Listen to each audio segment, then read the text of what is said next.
had a bit of a difficult time with mental health these last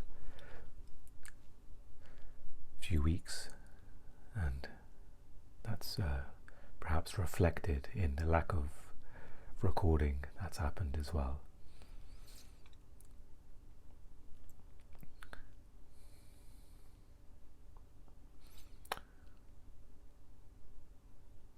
And something that occurred to me before just hitting the record button a moment ago was,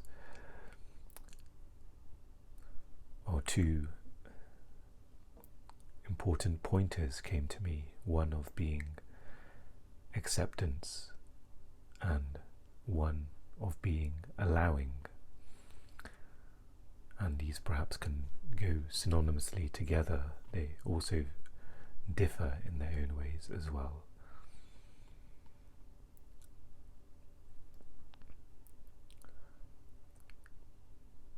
And the reason those pointers came to me was just the realization that this is how life is flowing.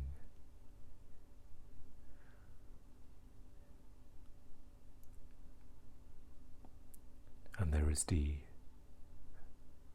deep habit of using the word should. Well, I should have done this, or this shouldn't be happening.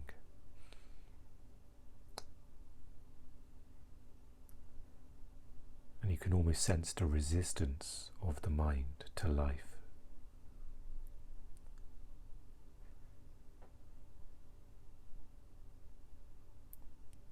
There's never a time, usually with the mind, where it says, oh, this is just how life goes sometimes.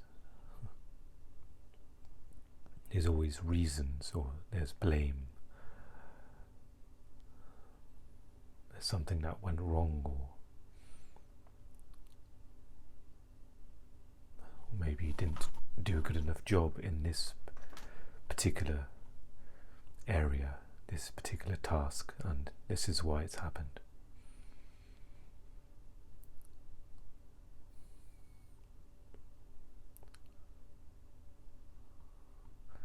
And for me personally, it's accepting some limitations of the mind and limitations of the body.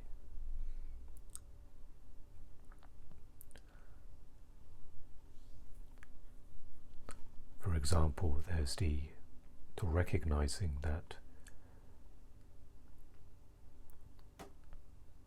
I have quite a low stamina for social situations, for absorbing people's energies, being in a group, in a gathering.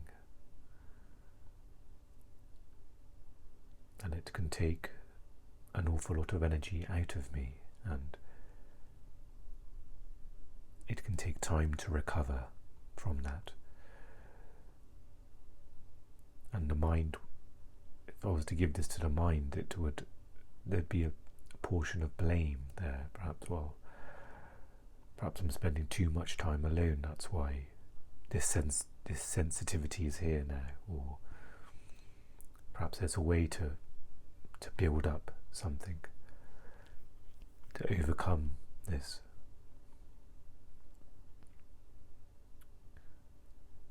And it's allowing space for anything to happen. It's not, in the acceptance of this limitation, it's not closing the door on improving something if that arises. You're not taking a shape or creating a concept. But the first step is just seeing how things are, and okay, it's okay for what has happened. And in one sense, how can it not be okay, since this is the way life has unfolded? And who are we to say what should or shouldn't have happened? When we look at the vastness of the universe, and we look at the narrow, small mind that has this very big opinion on how the universe should have unfolded.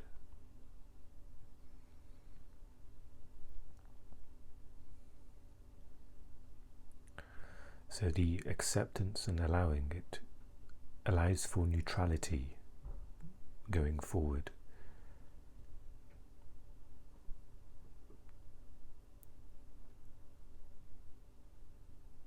And if action is needed to improve something, or it's not done from a rigid, unstable position, an opinion of the mind or blame of the mind,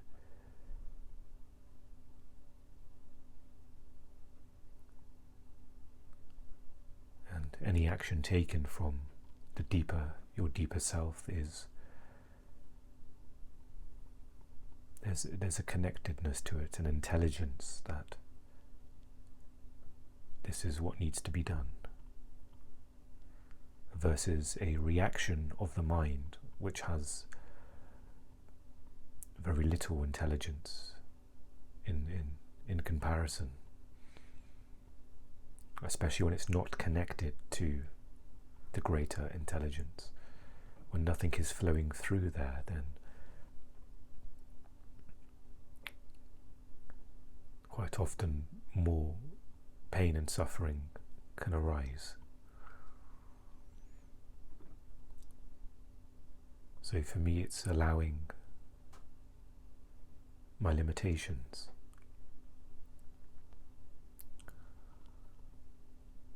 and accepting as well.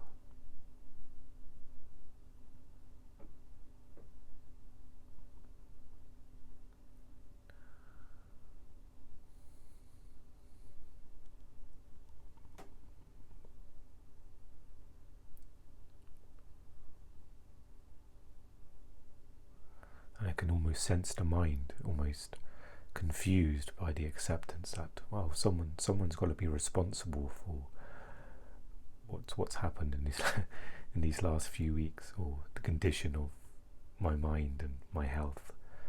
There's got to be a reason to pinpoint something to grasp.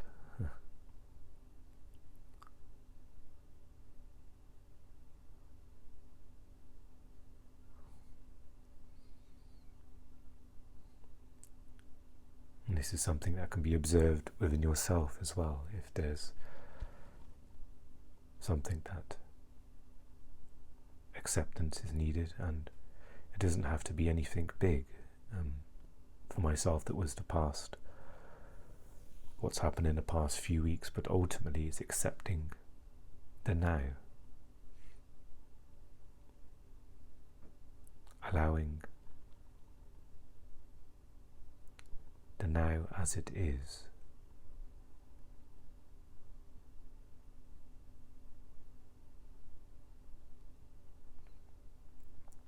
Without diluting it with a desire or the next moment or waiting. It's just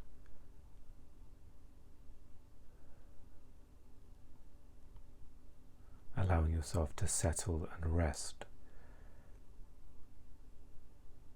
in the now as it is.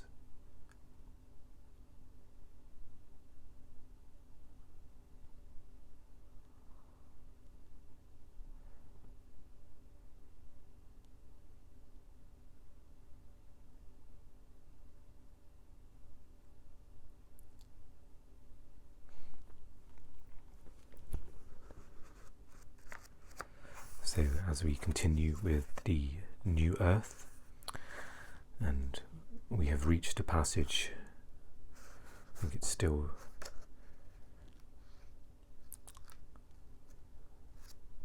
towards the end of chapter, I think we're chapter 4. I think I said last week we're still on chapter 3, but that'd be a long chapter 3, but yeah, we're on chapter 4, I believe, and the passage is titled The Secret of Happiness.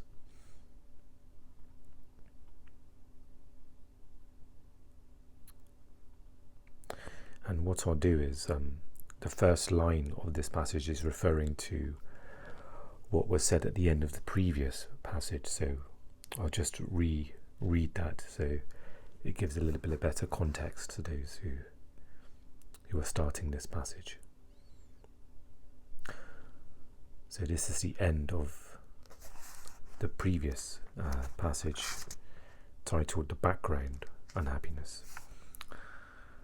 Often the unconscious beliefs are directed toward a person, and so happening becomes doing. And these are the unconscious beliefs. You should do this or that, so that I can be at peace. And I resent that you haven't done it yet. Maybe my resentment will make you do it. And another one here. Something you or I did, said, or failed to do in the past is preventing me from being at peace now. And the final unconscious belief listed here is, what you are doing or failing to do now is preventing me from being at peace. So that's the end of that passage, and it's the start of the secret of happiness. All of the above are assumptions, unexamined thoughts that are confused with reality. They are stories the ego creates to convince you that you cannot be at peace now, or cannot be fully yourself now. Being at peace and being who you are, that is, being yourself, are one. The ego says, maybe at some point in the future I can be at peace if this, that, or the other happens, or I obtain this or become that.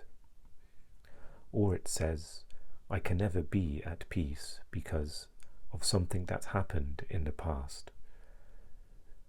Listen to people's stories, and they could all be entitled, Why I Cannot Be at Peace Now. The ego doesn't know that your only opportunity for being at peace is now. Or maybe it does know, and it is afraid that you may find this out. Peace, after all, is the end of the ego. How to be at peace now? By making peace with the present moment. The present moment is the field on which the game of life happens. It cannot happen anywhere else. Once you have made peace with the present moment, see what happens, what you can do or choose to do, or rather what life does through you. And there are 3 words that convey the secret of the art of living, the secret of all success and happiness: one with life. Being one with life is being one with now. You then realize that you don't live your life, but life lives you. Life is the dancer, and you are the dance. The ego loves its resentment of reality. What is reality? Whatever is.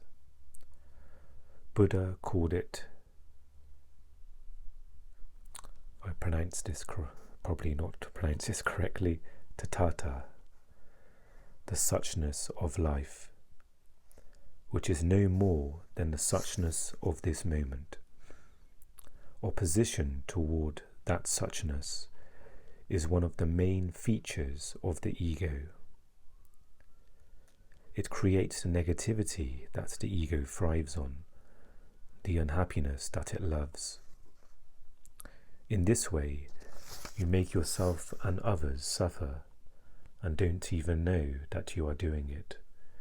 don't know that you are creating hell on earth. To create suffering without recognizing it, this is the essence of unconscious living. This is being totally in the grip of the ego. The extent of the ego's inability to recognize itself and see what it is doing is staggering and unbelievable. It will do exactly what it condemns others for and not see it. When it is pointed out, it will use angry denial, clever arguments, and self-justifications to distort the facts. People do it. Corporations do it. Governments do it. When all else fails, the ego will resort to shouting or even to physical violence. Send in the Marines. We can now understand the deep wisdom in Jesus' words on the cross. Forgive them, for they not know what they do. To end the misery that has afflicted the human condition for thousands of years, you have to start with yourself and take responsibility for your inner state at any given moment. That means now. Ask yourself, is there negativity in me at this moment? Then become alert, attentive to your thoughts as well as your emotions. Watch out for the low-level unhappiness in whatever form that I mentioned earlier, such as discontent, nervousness, being fed up, and so on. Watch out for the thoughts that appear to justify or explain this unhappiness, but in reality cause it. The moment you become aware of a negative state within yourself, it does not mean you have failed. It means that you have succeeded. Until that awareness happens, there is identification with inner states, and such identification is ego. With awareness comes disidentification from thoughts, emotions, and reactions. This is not to be confused with denial. The thoughts, emotions, or reactions are recognized, and in the moment of recognizing, disidentification happens automatically. Your sense of self, of who you are, then undergoes a shift.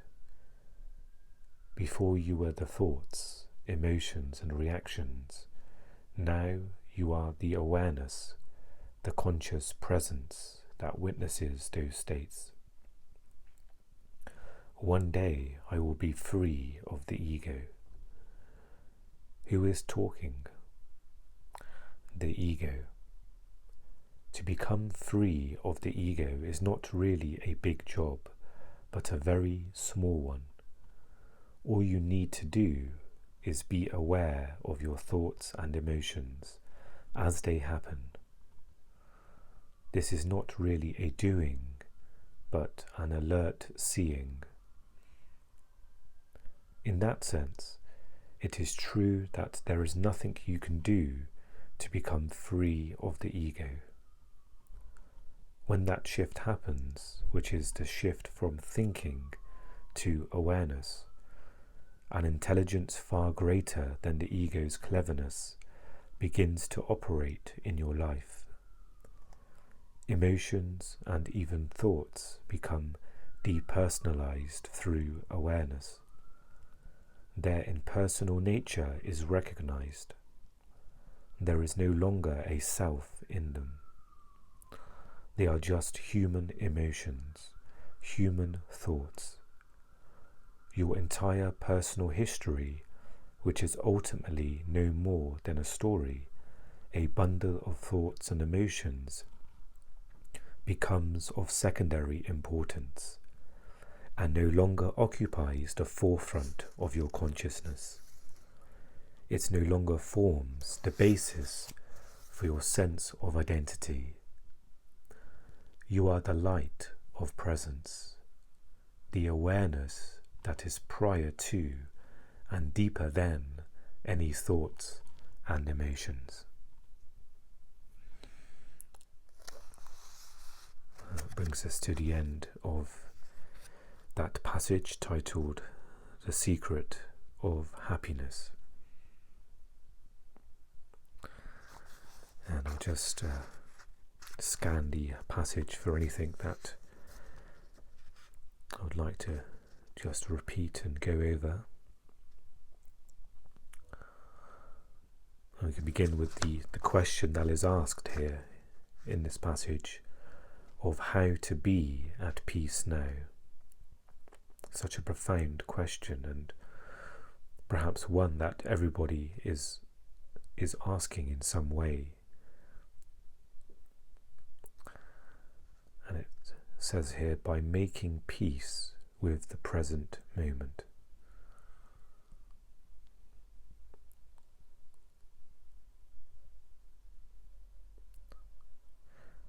And Eckhart says later in a passage about being free of the ego that it's not a doing. There's nothing that can be done to become free of ego. And this can be connected to what we've just read here, by making peace with the present moment.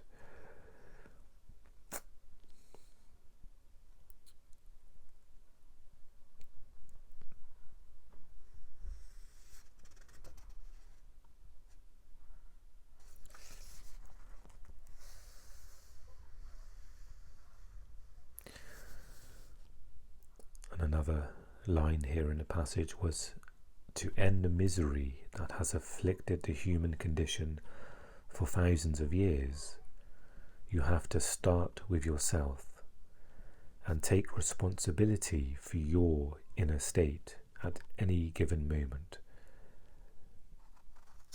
So again, it comes back to the present moment there and being aware of the inner state within you.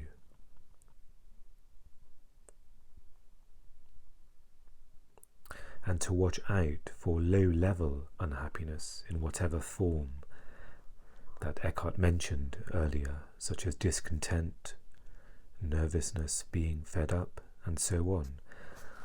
And these are the more challenging emotions or the thoughts to be aware of, because they're so subtle and so natural, so, it's often more difficult to detect. And lastly, just to touch upon thoughts and emotions,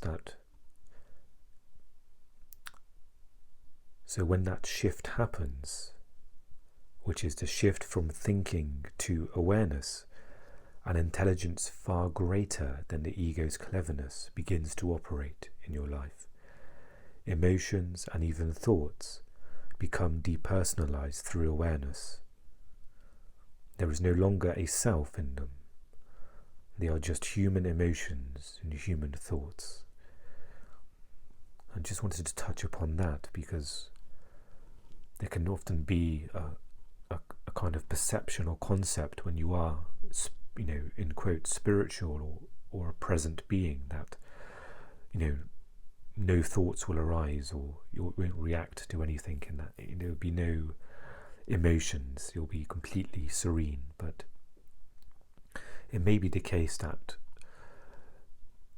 thoughts may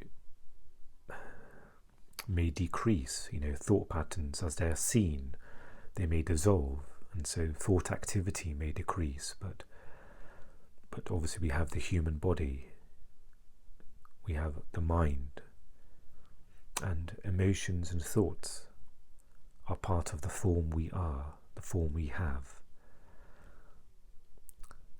But the key is that they are depersonalized. Nothing is taken personal in this sense. When a thought arises, you can See it, as Eckhart says here, human thought. There's no you in that thought. And again, it's such a huge understanding, or a huge shift in from being operating in thought and seeing yourself in thought, that these are my thoughts, and operating in the field of awareness where thought arises as just thought, not your thought.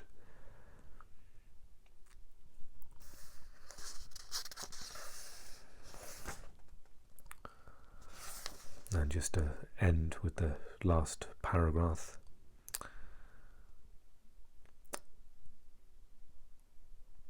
Your entire personal history, which is ultimately no more than a story, a bundle of thoughts and emotions, becomes of secondary importance and no longer occupies the forefront of your consciousness. It no longer forms the basis for your sense of identity. You are the light of presence, the awareness that is prior to and deeper than any thoughts and emotions. Thank you for joining me for this episode, and I wish you well in this present moment, and we'll speak again very soon. Take care.